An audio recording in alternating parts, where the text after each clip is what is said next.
What's up and welcome back. Thank you for all the support that we've been getting on these red pill sermons. I appreciate every single last one of you. Happy Sunday to you.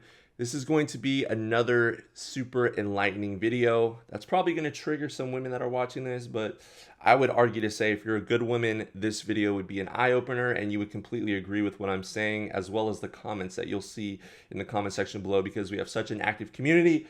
We're hitting so many more subscribers just with all these RP Sunday sermon videos we've been doing the last few years. The community is just growing drastically. More and more guys are waking up. More and more guys are getting this information. And the good women that are actually responding are supporting this movement as well. And they're understanding where the good men actually went, which is this corner of the internet. So if you're a good woman and you want to know what good men are talking about, men that have value and know their higher purpose, and actually obey God and the laws of the universe, stick around and find out, because by the end of this video, you'll get a clear understanding without being triggered what a good man is thinking in his heart.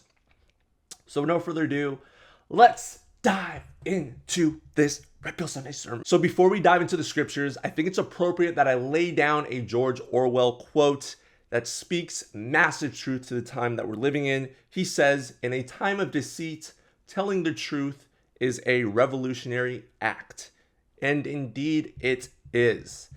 A lot of this verses that we're going to be talking about today is common freaking sense. Well, it was common sense like 20, 30 years ago.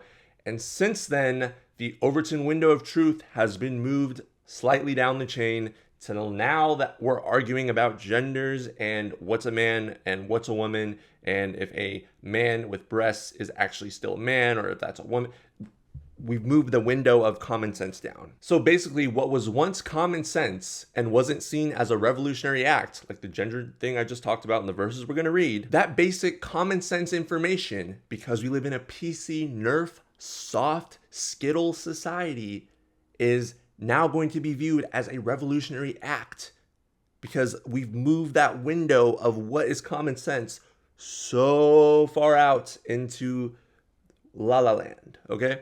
So that's what I mean by that. Anyways, let's dive into the verse. So the verse of the day comes from Ephesians 5, verses 21 through 33. You can follow along. It's the New International Version. I'll pop it up on the screen right now. So in case you can't pull out your phone or your laptop or whatever and follow along, you got it right here. And the title of this chapter is Instructions for Christian Households. Submit to one another out of reverence for Christ. Wives, submit yourselves to your own husbands as you do to the Lord. For the husband is the head of the wife, as Christ is the head of the church, his body, of which he is the Savior. Now, as the church submits to Christ, so also wives should submit to their husbands in everything." Goes the pink hair feminist cat lady, feminazi. Oh, she's so triggered and offended. What is she gonna do? I can't submit to a man. I just submit to Discount Pet Shop and I buy all their cat litter and their cat products because I can get them for cheap, because I don't need no man. I just need my kitties and my dog that I might be attracted to and have a side relationship with, and maybe make an Instagram account for and post like he's my step-in husband or boyfriend. Okay, no, so back to being serious, what this verse is actually saying, and there's no mincing about what it's saying and the words here and the meaning behind it, because the modern woke church is too afraid to offend women and lose their congregation, half their congregation, have these soft men get bossed around by a wife that says the church is sexist, and then they lose their entire congregation because all these weak men fold to what the Bible actually says. Okay, no, I'm going to stop going on these mini rants in between. No, but seriously, let's just look at men and women in general, okay? And some guys are so soft these days that quite literally, they can't even be the head of their woman or their wife. They can't do it because they're not built like that. And that's the average guy. It's probably not you watching this, but if you look around, you see these guys walking around all noodly.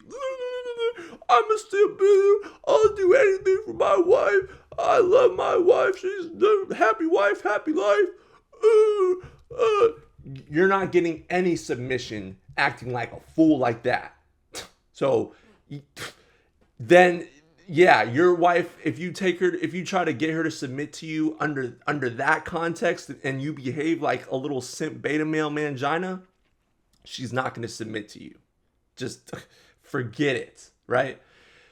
But there's really a lot of truth to this verse, because if you understand how women work at a biological level, and you studied history, just you understand how women operate, as we've talked about countless times on this channel, you understand more than likely she's more so led by her emotions and how she feels in the given moment, and by the outside of what's going on, because women pick up on those things more subconsciously than men do. That's how they've been programmed. That's how they're able to raise children and look out and nurture and do all the amazing things that they do. That's just how they're wired by just evolving over time. And men are the hunters, the gatherers, the fighters, the protectors, all of those things.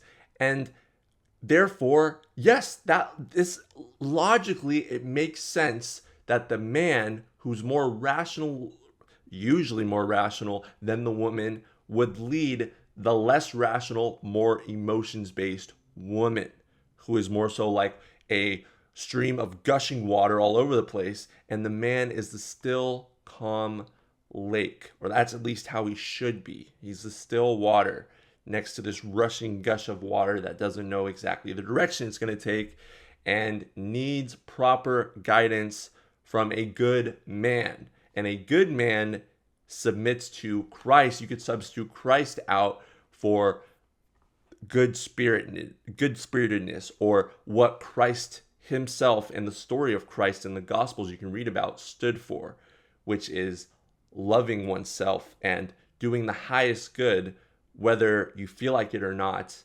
and serving other people in a way that's honorable, and putting others before yourself, but not disrespecting yourself, and loving yourself and cultivating that love, and then continuing to create from that space for others. And the verse goes on to say, husbands, love your wives, just as Christ loved the church and gave himself up for her to make her holy, cleansing her by washing her with water through the word, and to present her to himself as a radiant church, without a stain or wrinkle or any other blemish, but holy and blameless. In the same way, husbands ought to love their wives as their own bodies. He who loves his wife loves himself. After all, no one ever hated their own body, but they feed and care for their body, just as Christ does the church. For we are members of his body. For this reason, a man will leave his father and mother and be united to his wife, and the two will become one flesh. This is a profound mystery, but I am talking about Christ and the church. However, each one of you also must love his wife as he loves himself, and the wife must respect her husband. So it's a win-win situation, like we've talked about constantly on this channel. What people that are trying to get rid of the Bible will say is they will only read the first verse in this chapter, which is, wives, submit to your own husbands as you do the Lord. But unfortunately, in modern times, because we've all been led astray, men and women included, because of the programming and just being lazy, as human nature defaults to, especially when we're in good, prosperous times like the times we're in, no one, not even the women, are submitting themselves to the Lord or to the goodness, the purity of what that represents, because remember, we're substituting Christ out for goodness. And instead, we've actually pushed so hard against that we've become a selfish culture that is looking for instant gratification, quick processed foods, processed medias, that further depletes our minds, further drains us of our energy.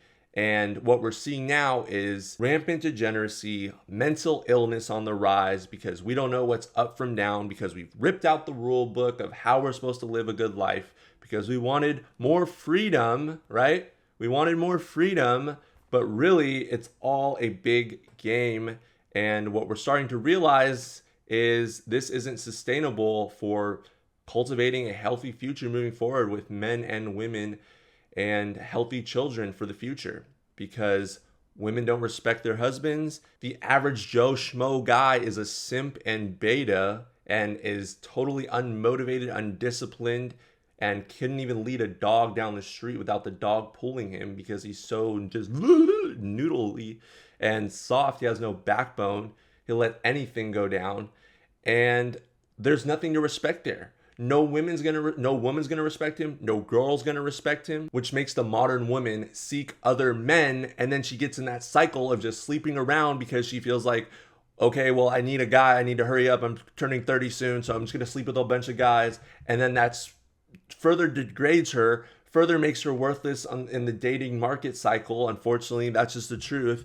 And then she hits her 30s and she's miserable and she's totally anti-men and she's called off men entirely. And then she makes books and movies and blogs about how evil men are, and it just destroys the whole system. And then even the ones that do settle down with a guy end up having kids out of wedlock, or they're unhappy, or one of them leaves eventually because they want to explore their options because they were used to that when they were single, and they think that they can monkey branch to a higher guy because when she was single, she was able to date all these fun guys, and then she has to settle down with the boring beta guy who's secure and has a good job, and she's just not used to that. And then this creates just a sick cycle of a lost generation, essentially, all because we failed to respect one another, love one another, and submit ourselves under the authority of a power greater than ourselves, because honestly, we live in the century of self. Everyone is selfish these days, it seems like, and we would rather burn and suffer than actually submit ourselves to any type of authority or rules. And we think we have all the answers, but we don't. So that's my take on modern society and how it applies to this verse. I want to hear from you in the comment section below. Let me know what you think about this scripture. Do you feel like the modern woman should submit to a man and be under his authority if he is under Christ or goodness? Let me know in the comment section below. Type it right now. Let's start a conversation. Love you all. Stay blessed. I'll see you guys next week.